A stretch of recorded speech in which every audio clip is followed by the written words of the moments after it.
We're going to get started here. Robert, I don't know if you want to just, I know if the fountain's on, you can't hear. So, and I hope everybody can hear me. Great. I'll speak up. So thank you. Welcome for coming to here. And I know we don't have a huge crowd, but you know, COVID kind of took away our crowds that we used to have. And I'm very grateful to Dax from it's Sereno, right? Sereno Realty. They do these informative meetings and tape them. And I thought, what a great idea. We're going to start doing the same and be able to share this on YouTube. So we'll be able to pass on the information and it won't just die in this room, because it used to kill me when we'd have great crowds, we'd have a really hot topic of neighbors, and then it would just like, oh, why weren't there so many more people here? We needed to share that messaging, and it didn't happen. So going forward, hopefully this is our first, and we will continue to do this. We're going back to basics here. I don't know if any of you have been to our website, but this is basically the front page. It has lots of different tabs for you to go through. During COVID, we were doing Frontline Heroes and fundraising. And if neighbors need fundraising for a beautification project or something else that they are working on, we are happy to be that 501c3 that they need. And then we can work through their bills and things that they have. We do need to update our topics and meetings. We have a really good tab of resources, the different neighborhoods. There's probably over 60 neighborhoods that are designed in the city of Santa Cruz, and next door adopted, for the most part, all those same boundaries. So hopefully you're on next door too. Crime links in different forms. And I encourage you just to go through this. I'm going to go to one of the resources. I'll just go down here. Hold on just a sec. Under resources, you asked for it. Oops, it's going to do this to me.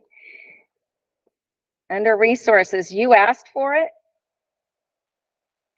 And those are things that other neighborhoods in the past, we've been an organization for 22 years now. And, okay, it's gonna take a while. Anyway, under you asked for it, there is a door hanger. And we are going to be redoing this door hanger. And so I wanted to go over a couple things. If you have ideas to be on this door hanger, we are going to add the non-emergency number.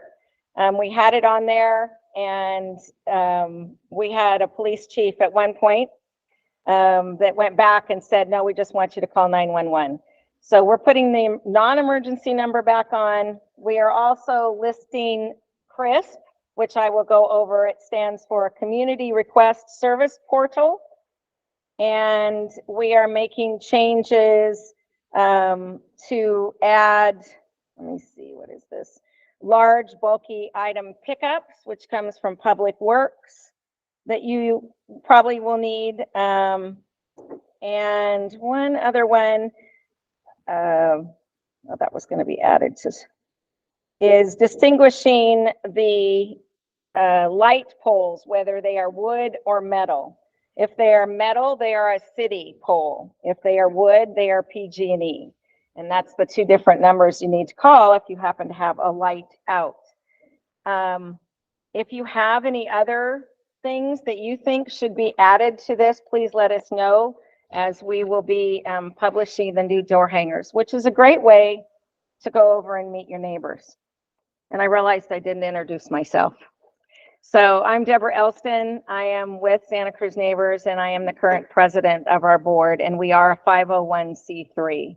If two of our board members here, Amy Radovan and Robert Orizi.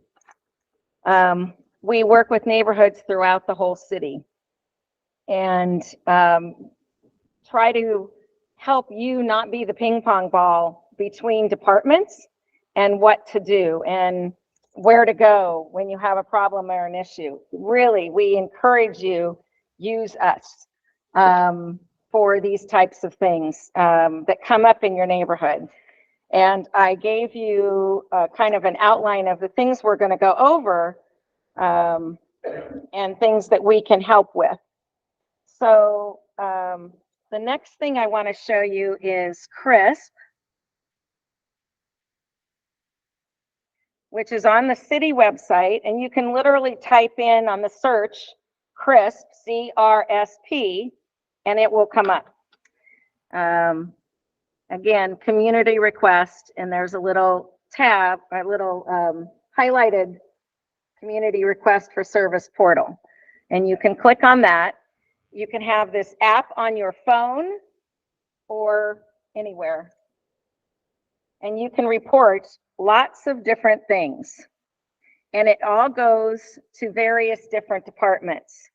So a bike or pedestrian hazard, encampments, graffiti, very handy, needles, property code violations, a sewer spill or backup, a traffic concern, or a pothole. And I've asked them to add the street lights as well to this. So it's really handy. You can press on one. It asks where your location is. You can put in a picture. It's very handy if you see a hazard. I know once we were out on Schaefer Road and one of the guardrails actually had a very sharp part sticking out and bicycles were whizzing by there. We thought, that's not safe. Take a picture of it, describe what it is, and send it in. Yes, Nancy. In terms of using the Cruz website, is there a benefit in terms of our, well, I call for service for the police department, but is it tracked by the city in some way and used to plan for future projects or future needs? So the question is about, is it used for planning future needs or things like that? I don't believe so, because they have what's called a CIP, which they plan projects 3 years out. So, I mean, if there's a chronic problem and they know that this is reported several times, then yes, they would need a major fix. But I do want to say these each go to different departments. You will get an acknowledgement back that your project has been received or your report has been received. But we are asking each department to actually have somebody answer your email with some sort of time parameter that it could be taken care of. So, Robert. Notified. Correct. But we are also asking for these departments to, you know, contact you and kind of give you a time parameter as well. Even if it's 2 months from now, or that's on our CIP program and we are going to do that capital improvement later on. Some sort of back communication. So you can have this literally on your phone, and it's very handy to have, I'm right here, you drop the pin, and then you take a picture and it's done, and it goes off to that department. Before I go any further, I don't want our chief waiting too long. So I said there's gonna be some special guests. So couple is our police chief, Bernie Escalante. And I just wanted him to introduce himself and say hi, because we haven't had him to a meeting yet. So, and if you have any specific questions, not really long, but please don't hesitate to ask. Well, good evening, everybody. I have a microphone. I have a microphone right there. Locked in, huh? Good evening. Yeah, it's great to be back in person and have more of these community meetings. Yeah, I think for me, and I'll take some questions if you have any. I think for me, I think of this group and all the other groups within the community and how we collaborate with the various groups and how we need these groups as much as these groups need us. And I'll use the recent burglary arrest that we made, which was probably 95% the community getting involved, being involved, and communicating with each other. And then ultimately the call to us, and we were able to apprehend the person. So we're really only as good as all of you. Then the community is such an important part in public safety, whether it comes to reporting, uh, being vigilant and having your eyes open, and discussing with your neighbors, and getting to know your neighbors, and all of those things, because we can't be at all places at all times. Um, Most of the time, depending on the day of the week or the time of the day or night, you might have 6 or 7 police officers throughout the whole city. We can't be everywhere. So we need you to be involved like you are tonight, and getting your neighbors involved. Um, it really takes a village. It really does.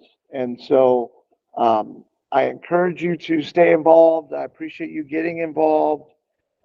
It really is helpful, I know, from a law enforcement perspective, to really work together, because we can't handle the issues by ourselves. But anyways, having said all that, any questions for me? Start off with a light one. No, I'm just kidding. In pool realization, there's no limited. I've often wondered how it is decide which fall from the floor, not clean up. An example being on Ocean Street, median there's signs. There are always people loitering and soliciting on the street. I mean, I've been in a left-hand turn with somebody soliciting on the corner. There's a police car right between me and light turns green. It's a, it's a dangerous situation because some of these people, you're soliciting, have some sort of issue when you have standards. So you barely stand up, they kind of fall in the traffic. I mean, it's a situation. We kind of. Probably not to be mentioned. They're not supposed to be there, supposed to be there. But police enforcement utilizes as much as they do. Yeah. Oh, so to repeat, the question was sort of the discretion that law enforcement uses to enforce some laws, not the others. And the example given was the frequent panhandlers on the traffic medians was really the question.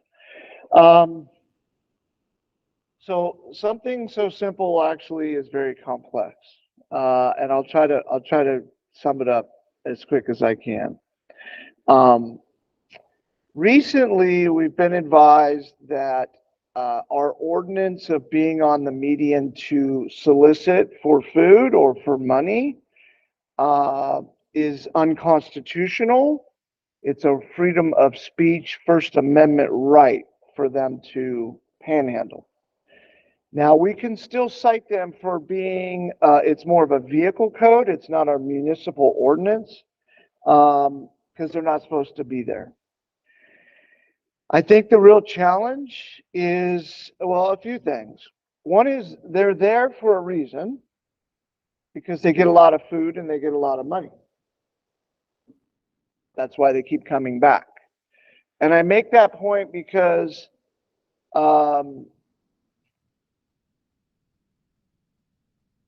there's a lot of people that don't agree and support them being there and support them, or else they wouldn't come back.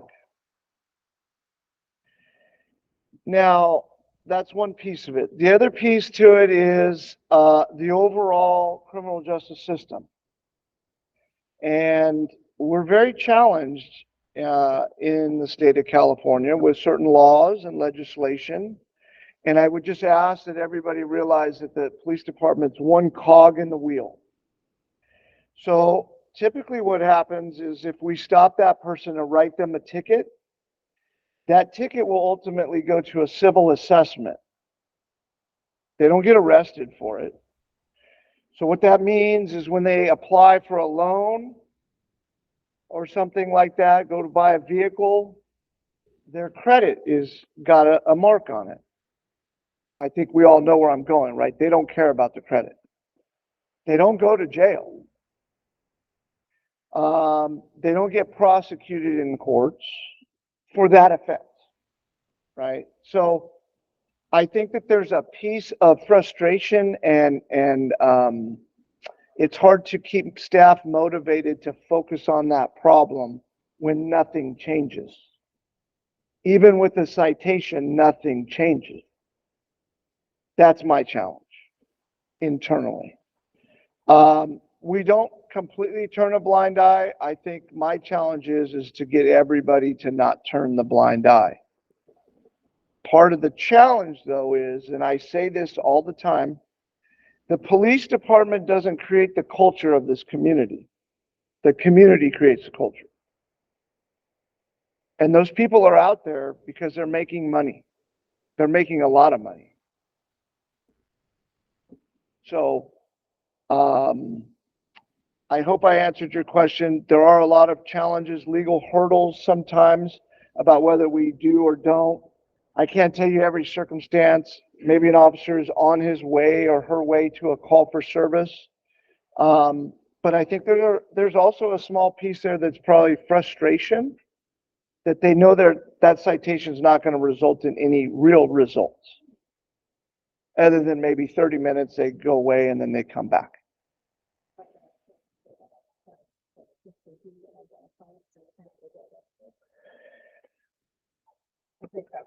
Well, eventually, after multiple citations, I'm not quite sure if it would happen in this particular case with vehicle codes.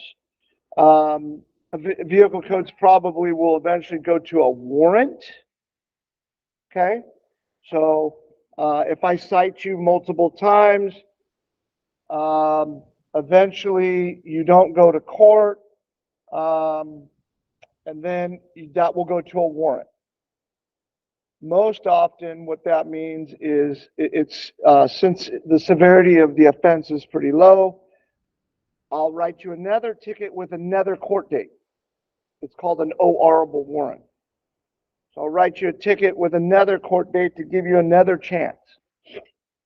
And then eventually the judge signs a negative OR warrant, which means I physically take you into custody.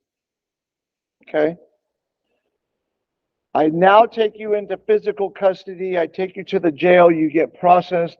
You get released with another court date. The jail doesn't have the capacity to hold somebody for that low of an offense.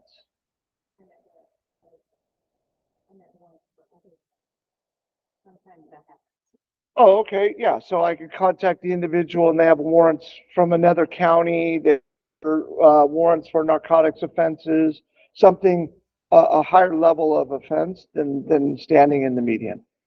But I think what I just explained to you is part of the frustration and part of the overall criminal justice system that causes hurdles for us. Because that's the reality is we will take that individual to the jail and they will process him or her, photograph, fingerprint, give them another court date and release them. Now I'll go a step further. It's not even just the jail's fault, let's say. When the voters voted in Assembly Bill 109, prison realignment, what that meant was the state closed prisons and reassigned them to the counties they came from. So our jail is partially full with people that should be in a state prison, but they're residing in our county jail. So if you talk to the sheriff, they're at capacity, nowhere to put them. That was supposed to come with some funding as well. The concept was programs, right? These people are supposedly non-violent offenders and we'll put them in programs. I don't disagree, and hopefully fix their behavior. Nope, Money never came back from the state. money didn't come.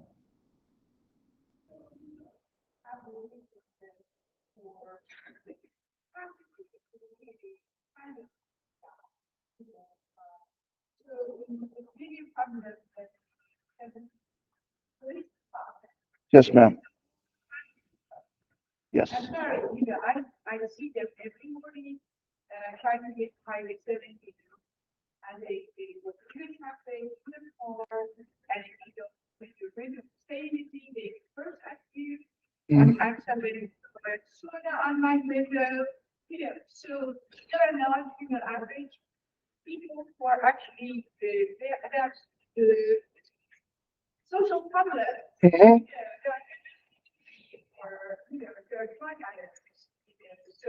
Yeah, no, exactly. And I think you hit on something there to think about is the police department is tasked with solving social issues.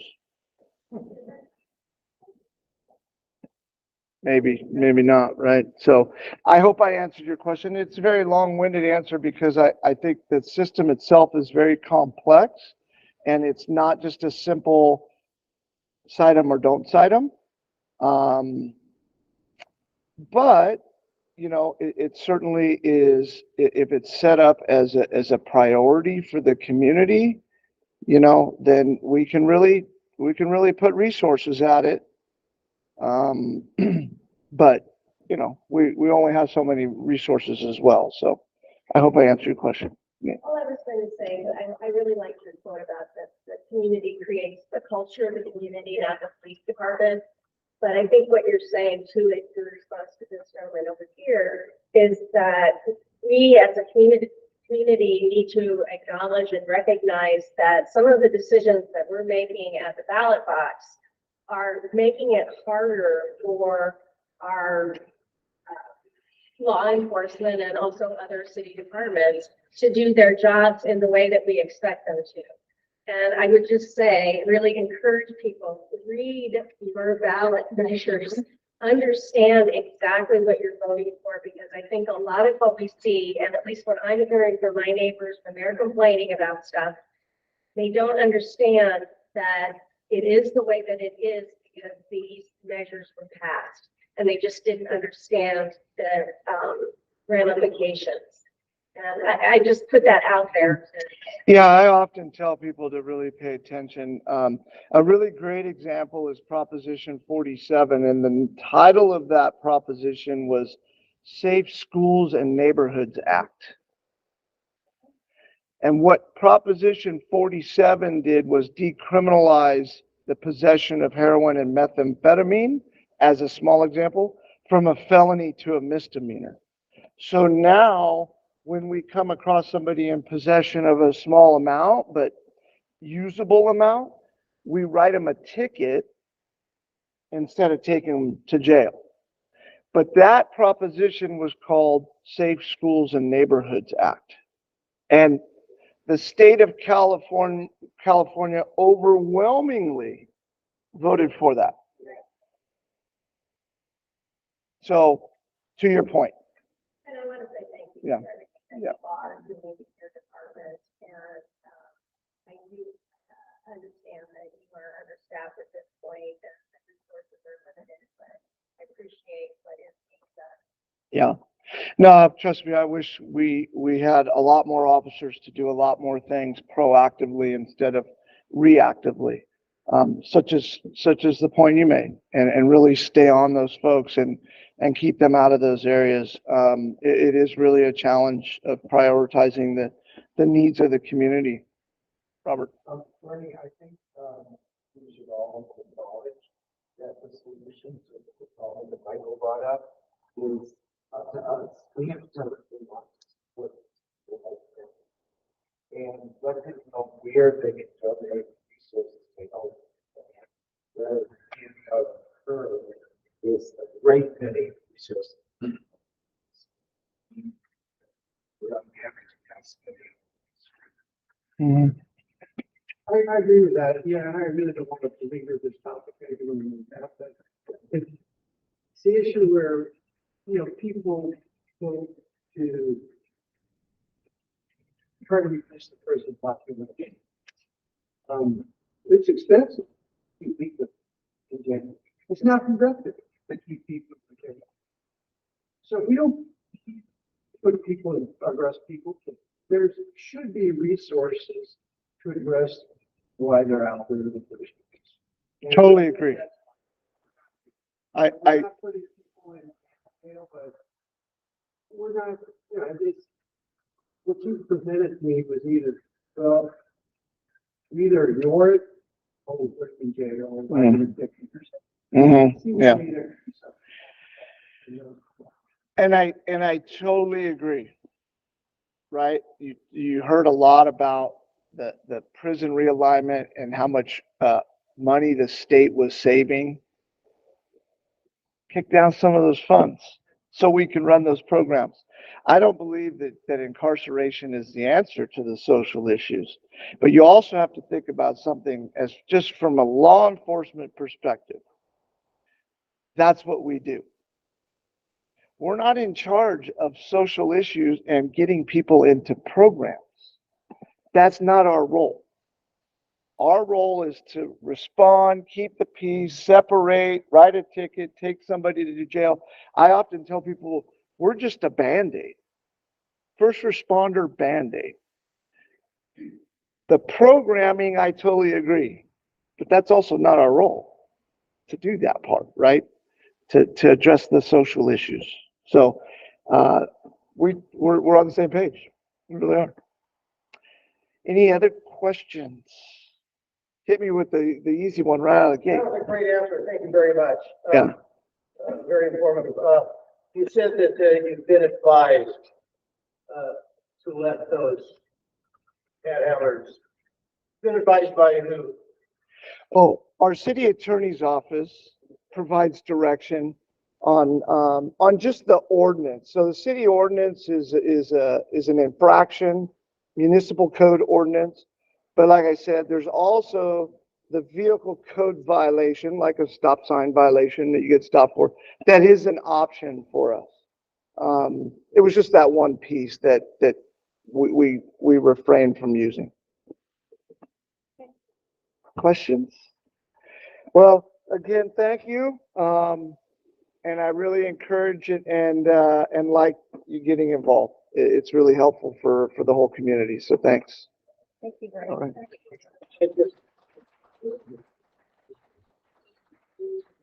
And we at our next meeting will have a community officer here to talk about problem houses and how you deal with all the different types of problem houses that can be in neighborhoods or just persons even. So we've had a lot of experience with that. And any questions here on CRISP? And did you even know that this existed? Okay, good. We're passing this on for sure. Now, another thing that people often want to know is how can I sign up for different emails? Nope, sorry. And receive things that are going on about housing projects. Why should you be the last minute to know when it happens to be going to a commission? So on this website for planning, they have active planning projects. And this was actually put on here at the request of under significant projects of Santa Cruz neighbors, because we were always surprised when something happened, or how do you get notified for this? And actually the city does mail you notifications, which we also were very influential at changing that process. It used to be 20 some odd years ago. It was 100 feet. It was 7 days. And the notification was the size of 8.5 by 11 paper. And if you're having a huge project and there's only a little piece of paper, how many of you people can notice that there's this little 8.5 by 11 piece of paper posted on the property? So we changed it. It is now 300 feet. It is 2 weeks notification. And the piece of paper is according to the size of the project. So for a major building, you will see an actual poster size, huge, on that, posted on that piece of property. But you can also,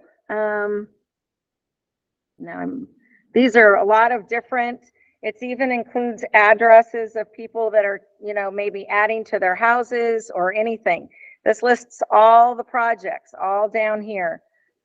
So if you want to know about any particular project and where it is in the planning, that is also a little bit fictitious as far as process goes, because somebody can simply put in drawings and that doesn't necessarily start the project. There's so many hoops and so many things that they have to get in order to actually have the project approved, et cetera. It needs to go to commissions, all that.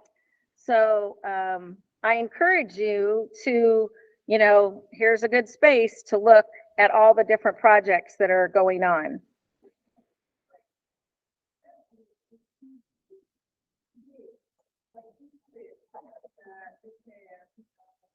No. So on that, on the city's website, if you put in West Cliff Drive, that's the hot topic at this point, and you want to sign up for their notifications of what is happening, there's an email form that you fill out and they will notify you. There is a meeting next week. Is it a Thursday? 27th. I think it's Thursday at 5 o'clock at London Nelson. And I encourage you to go and listen and talk about, there's lots of different levels and processes and FEMA and the city and planning and all these different things where the community can have a lot of input. Yes. I think just looking at the agenda, one other thing to mention in terms of how to enhance communications in the city. There are email lists that you can sign up for planning commission agendas or transportation commission agendas, so that you're seeing projects at the time that they're first really coming forward as formal projects. Because a lot of us are blindsided. All of a sudden it's happening or it's going to city council and it doesn't feel like there's been, and I say feel because that's a perception, but it doesn't feel like there's been a lot of public input. But those are ways, getting on those email lists are ways to get more information sooner rather than later. And that can all be done on the city website as well. I was trying to find out where it's located here. Under how do I and register or sign up for.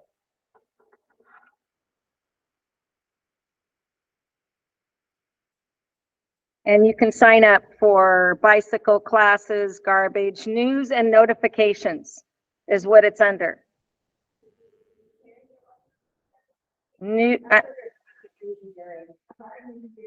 But it gives you a list here of what you can subscribe to, I believe. Website notifications, and here's the whole calendar. Even if you're looking for a job, you can sign up for job postings. So there's lots of good resources. And anytime that you don't find anything, we don't want you to be frustrated by calling from department to department.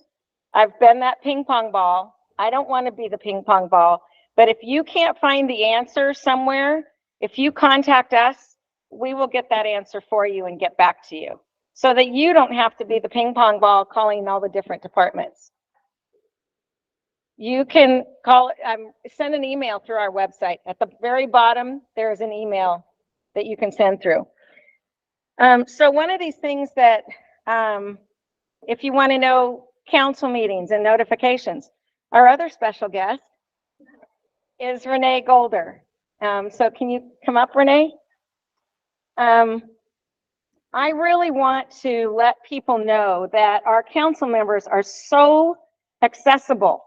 You can leave them a voicemail. You can send them an email, and they get hundreds of emails. So use your own discretion, but they are so accessible. And if you have a concern and you have something that's, happening that you want to let them know, they work for you. They are our voices at those council meetings when things are happening. And there's lots of things going on with different projects, what's happening at the state level, how they have to change ordinances. Santa Cruz Neighbors has also worked on different ordinances, the unruly gatherings ordinance. For one, we worked with council members. It took us lots of years to get that in, but we worked with council members to make that happen. And it was for the greater good of the whole community. So I encourage you, if you're somewhere else in another community and you see how they do something and you think, wow, that's so great, we should do that here. We don't have to reinvent the wheel, but we need to work through council members. So I just wanted Renee to say a few words and thank you for being here, because she just came from another neighborhood meeting. Yeah, and I have one in between too. I appreciate everybody that came out tonight and that gets involved with Santa Cruz Neighbors. I think that we talk, I don't know, a couple times a month at least, and it's a really good partnership to help us understand like the pulse of the community and what people are wanting. And so especially moving to districts now, I think it's going to really influence how things are done. And I'm hoping that it doesn't fracture the city and that everyone still sees, the overall vision of the city as the end goal. We had a really great strategic planning meeting yesterday here in the community room with all the council and all the department heads and a bunch of folks, where we really talked about aligning our goals for the next 5 years. So I'm optimistic about that. But we often are also ping pong balls. We get emails or voice messages about potholes, parties. I always joke that I feel like the hall monitor or the yard duty for the city. People call and report those things, where I just learned about CRISP yesterday. So I'm definitely going to start referring people to that instead of trying to solve everybody's problems. Yes. And so I think the one of the biggest issues I think the city has is communication, where people feel blindsided or left out of communication loops. And so we have a lot of opportunity for growth there. An example I was sharing with Nancy was that I didn't learn about that 5-story building at the food bin on Mission Street until I read it in the paper. I was like, whoa. And then I'd already gotten, emails about it. And so I think it's something the city's focusing on. They have a new communications officer. And I think that we're all open to smaller neighborhood meetings and other avenues of communication moving forward. But absolutely, we're totally accessible, and we're here to do the work because we love Santa Cruz. And so I could speak for everybody on the council in saying that we want to hear from everybody in the community and know what people's thoughts and concerns and ideas and dreams for the community are. That's pretty much it. Thank you, Renee. Yeah. Thanks. I can't say enough good things. These people all have regular jobs. Actually, Renee is a principal at Bayview. So, it's amazing that they take the time and dedicate their lives to, working for the community. It's really awesome. But let's direct them to the city website. Sign up for things. I mean, look, there's 3 columns things here. Public Safety Committee, training calendar. I believe you can sign up for Parks and Rec commissions, all the commissions, special events that are happening, community meetings or anything. I know at one time, I'm not sure if our city manager has a newsletter anymore. He does? Okay. So He's doing a newsletter now. So I encourage everybody to sign up for these things and use them and help make our community better. I had written something at the very beginning, and I just think that it's kind of along the lines of what Bernie was saying. Success and safety of neighborhoods depend on you and your involvement and your neighbors. We have some really active neighborhood groups. They either use emails or they're working on projects. We have a Broadway neighbors group who Robert helped and brought up all the crossings and the safe bicycle lanes on Broadway, which is going to be repainted, I understand, coming up. We have Grant Street neighbors that are very good in communication with each other. Lower West Side has been working on oversized vehicle ordinances, and also with Nancy's neighborhood on the Lower West Side with the traffic going for West Cliff Drive. Neighbors of Lower Ocean has been involved since the 70s. Lower Seabright and Mountain View, shout out to them. They couldn't make it this evening, but they even have a group where if an elderly neighbor needs a ride to a doctor's appointment, they simply post it and somebody takes them to the doctor. It's so awesome to have a neighborhood group. And I always say I wouldn't want to meet my neighbors in an emergency. I'd much rather know them ahead of time or in a social atmosphere. So my next thing is bicycle registration, which is near and dear to Robert's heart. And this also really helps our police department. If you lose a bicycle and your bicycle is registered, it makes it so much easier for them to actually return the bicycle to you. Otherwise, they don't know. And honestly, it goes in the back parking lot. And then maybe it makes it to the bike church for spare parts. So I really encourage everybody who has a bike, even if you think it's an old rusty thing, you need to register your bike. And you can do it right online. It's free. It's easy. Also, another thing that comes up, I'm going to move on to, is reporting things for Caltrans.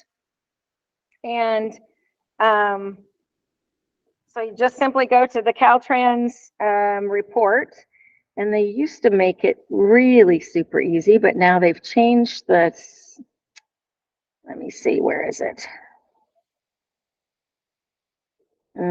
It's under a report, and it used to be how do I, just like our city website, but now I can't. Customer service request.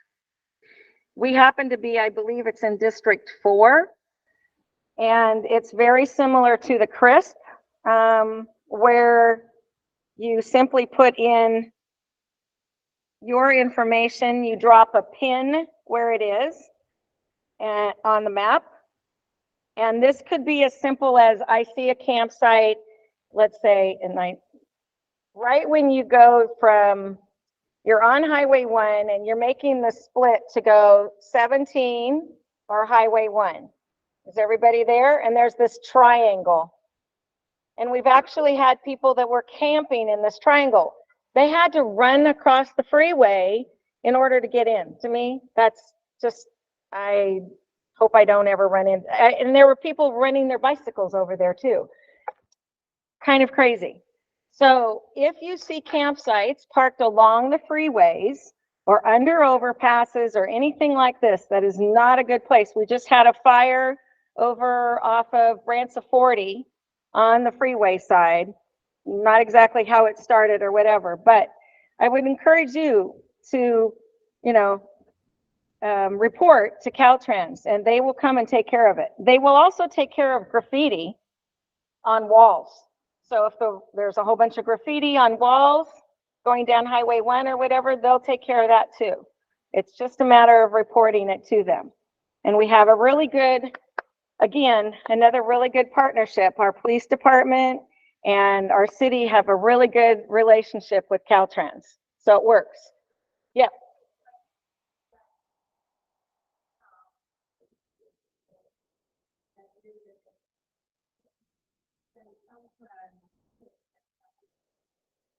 It's along the freeway.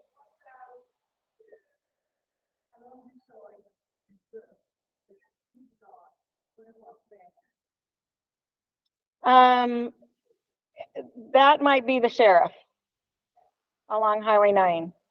But I'm talking about, you know, there's kind of a buffer zone between the walls and the freeway.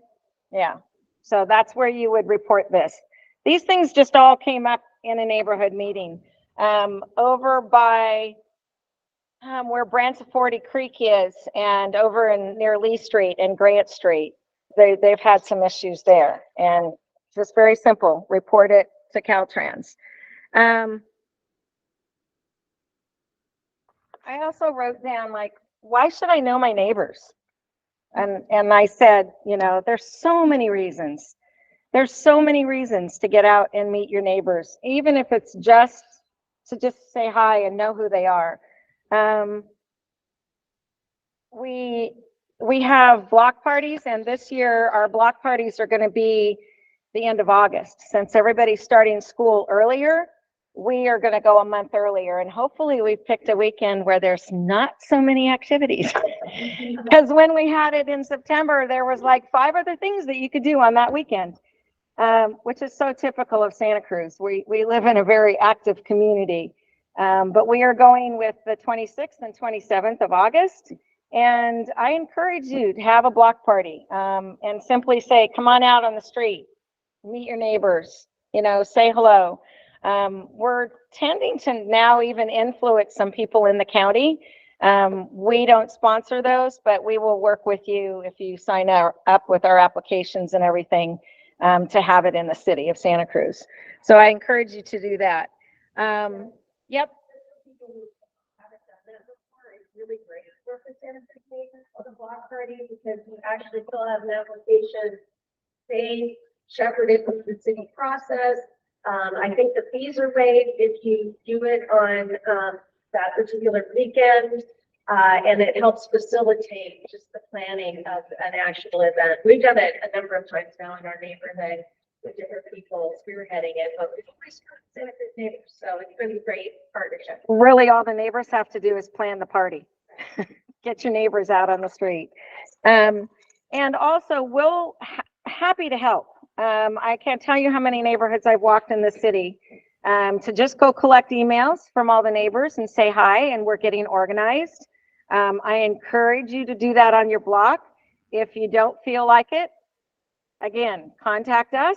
I'll come out and walk with you. I learn so much because neighbors think that they're the only ones seeing the problem, and they're not. It's really amazing to me. We'll go up to a door, we'll knock on the door, and we'll go, well, you know, do you have any issues? And they'll start in about, oh yeah, every day at 3 o'clock, I have this neighbor that, you know, and they're going, oh, me too. How do we get that solved? But they think they're the only ones thinking that there's the problem house or the problem neighbor, or that they want to have a block party and they don't know how to start. So call us, send an email, and we'll be happy to walk that block with you and meet your neighbors. It's awesome. I learn a lot when I do that. Also, some neighborhoods have really taken neighborhood watch very, very seriously. They have designed their own signs. I can point out the Seabright neighborhood on the avenues. They've designed their own sign, and they put them, I think they put up like 50 or 60 signs, new ones, in their neighborhood. And some people were like, put it on my fence. I want people to know we're watching out for each other. So I encourage you, there's so many different ways. We had another neighborhood that actually wanted some cameras on some intersections because they had some issues. They went to the neighbors. They got the cameras. It's great. And you also have different, what I call neighborhood assets. So sometimes there's somebody who wants to mow your lawn. That's an asset. Sometimes you need advice from a lawyer, and you have a lawyer that's neighbor, and they'll answer your question. Or you have a veterinarian or a pet issue, and you just need one question answered and you can't get through to your vet, and you have a vet in your neighborhood. It's just, I can't tell you how valuable it is, and your neighbors are right next to you. So I'm curious, what types of social media do you all use? Can I just kind of hear a few different things that people use to get their information, or that you would like to get information on? Do you prefer email all the time? Emails. I'm a Luddite, so I don't do social media. I do Nextdoor, and I know that Santa Cruz neighbors post a lot on Nextdoor. We do post. We try to keep our posts.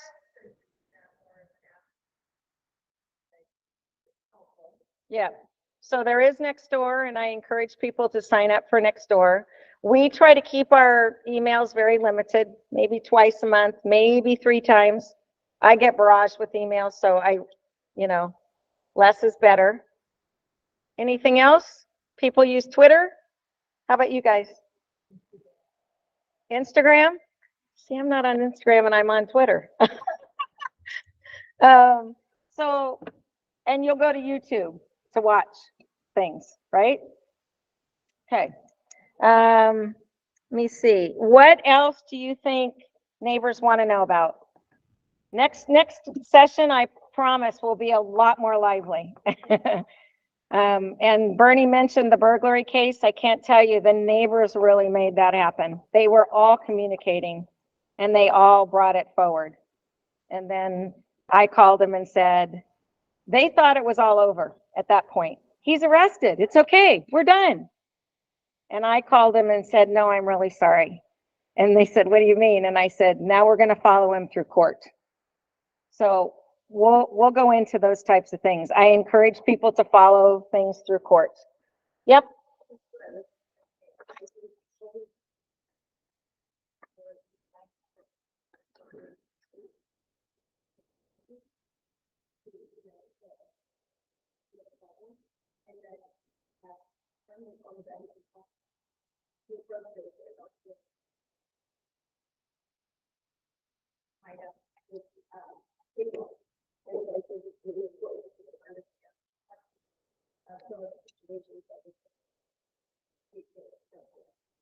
And I can tell you, Santa Cruz neighbors has sat through several court cases, and the neighbors have prevailed.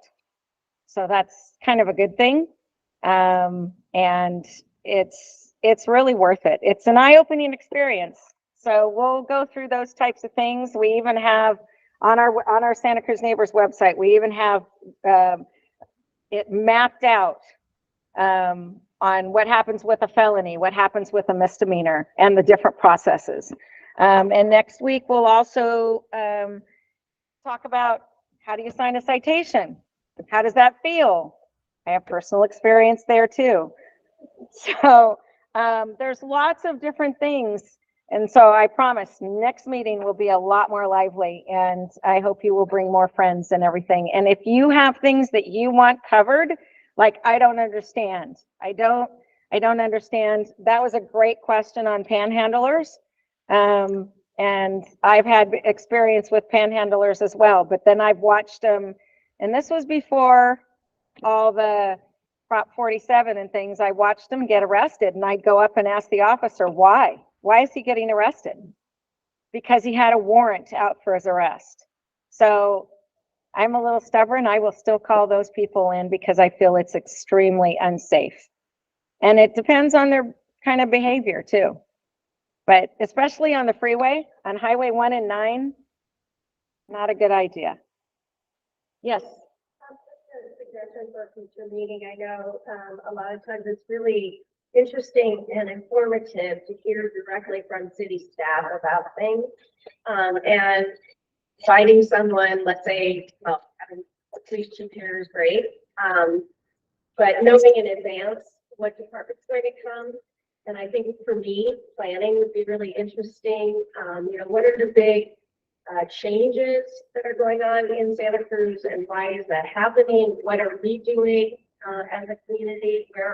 What are our planning departments priorities, things like that, but there's other departments obviously as well. Parks and Recreation would be another great one.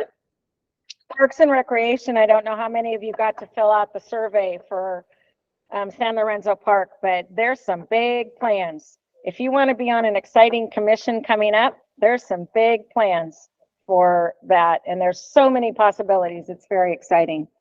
So, any other questions? Yep.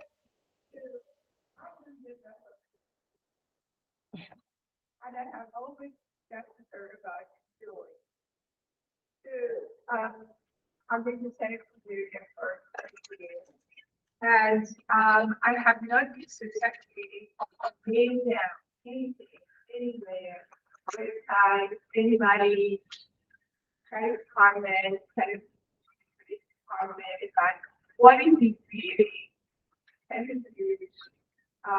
solution or anything about noise pollution, talking about loud motorcycles, loud cars, music, that whole respect, actors and the public, whatever. Basically, I have been watchful and told that we are very sensitive. I just want to say one other thing. I'm a member of an organization called Voice of and I'm originally from France. So if you put any of these things, you will get arrested. Because healthcare is free, and the society will do anything to help you prevent sickness. And those solutions have a direct impact on the physical and the people, mental health, blood pressure, heart rate, because We will. that I can get. Okay, finally, after so many years, I don't know where to put that. So close it up and you go. No, we will actually bring up noise next time. So our next meeting is going to be on May 17th, so Wednesday. And noise is one of our topics. It's that problem neighbor that likes to blare their radios. So thank you again for coming and having you here. And thanks to Dax for helping us to get into the next realm of streaming so people can know at what we talk about here. So thank you very much. Thanks.